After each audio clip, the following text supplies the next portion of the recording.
Welcome to Stairwell Tutorials. If this is your first time here, we offer bite-sized revision videos on various pathology topics affecting each of the organ systems.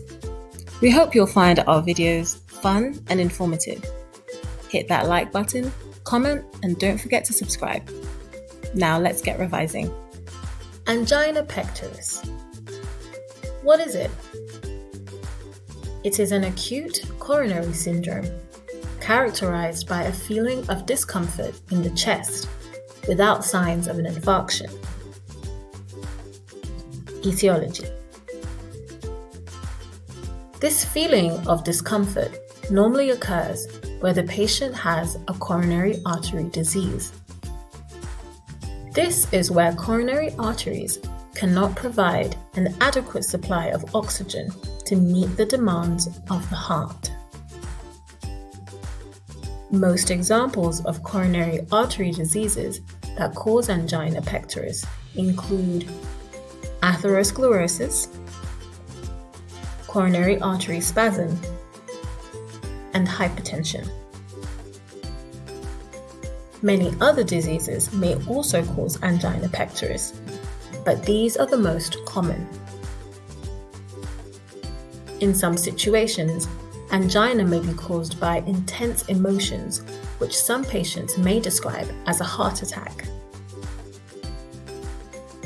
Angina can be categorized as stable or unstable.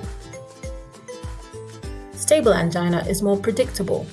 That is, increased workload is likely to cause increased intensity of symptoms. Unstable angina is less predictable. That is, symptoms can present without any preceding cause and can even occur at rest. Symptoms. Symptoms of angina vary drastically and can be described differently by different patients. Some patients can experience a mild discomfort in the chest, whilst others may describe a severe crushing pain. Pain may also radiate to the left jaw, left shoulder, and to the left arm. Atypical symptoms can also include indigestion, stomach discomfort, and dyspnea. Most of these atypical symptoms present in women, which would often go undiagnosed as angina pectoris. Diagnosis. As these symptoms are very similar to a myocardial infarction, physicians must always perform a differential diagnosis before treatment. An important diagnostic test for ruling out a myocardial infarction in a patient with angina is an ECG. It can also be used to diagnose angina during an attack, and there may be a number of changes, including ST segment depression, decreased R wave, and signs of dysrhythmia. Blood tests should also be ordered and troponin levels checked to again rule out a myocardial infarction. Another diagnostic tool is the exercise stress test. This is more useful for diagnosing stable angina and can be accompanied with an ECG or echocardiography to visualize the changes in the heart during increased workload. Finally, angiography can also be used. This is the gold standard for diagnosing angina pectoris and should be used prior to intervention to assess which treatment would be most appropriate.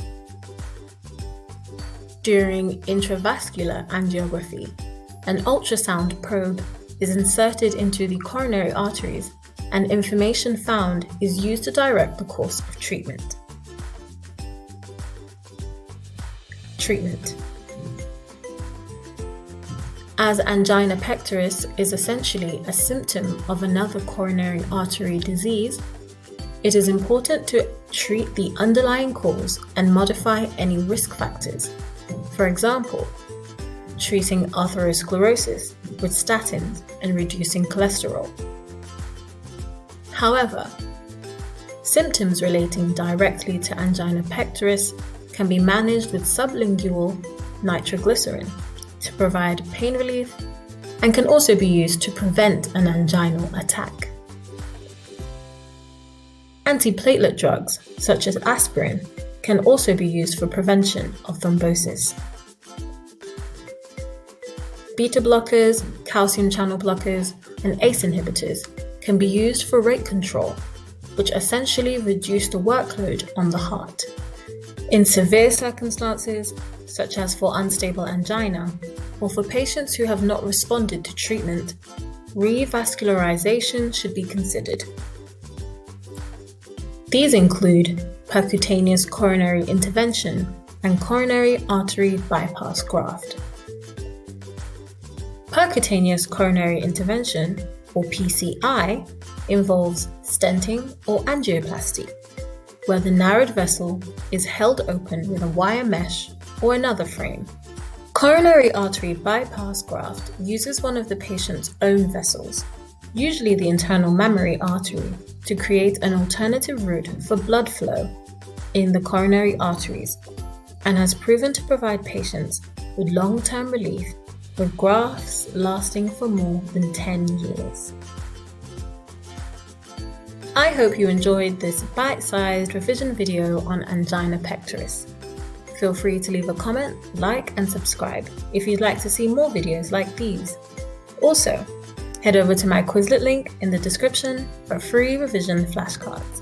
Happy revising!